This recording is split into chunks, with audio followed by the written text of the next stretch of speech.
Friends, maybe ధోనికి ఇదే last IPL season అవ్వచ్చని fans ఆందోళన చెందుతున్నారు.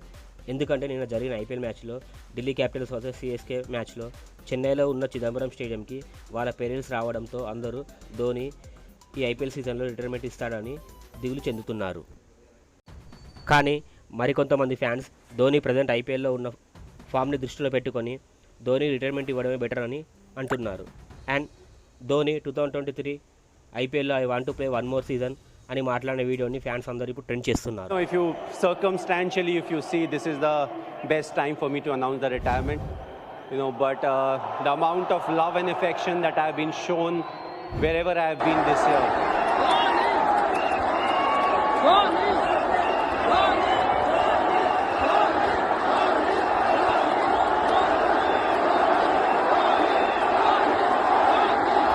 అండ్ దీనికి మీరు ఏమంటారు ఫ్రెండ్స్? ధోని ఐపీఎల్ సీజన్ తర్వాత రిటైర్మెంట్ ఇవ్వడమే బెటర్ అని మీరు అనుకుంటున్నారా? కింద కామెంట్ చేయండి. అండ్ ధోని ఫ్యాన్స్ ఎవరైనా ఉంటే మన ఛానల్ని సబ్స్క్రైబ్ చేసి ఈ వీడియోని మీ ఫ్రెండ్స్కి షేర్ చేయండి.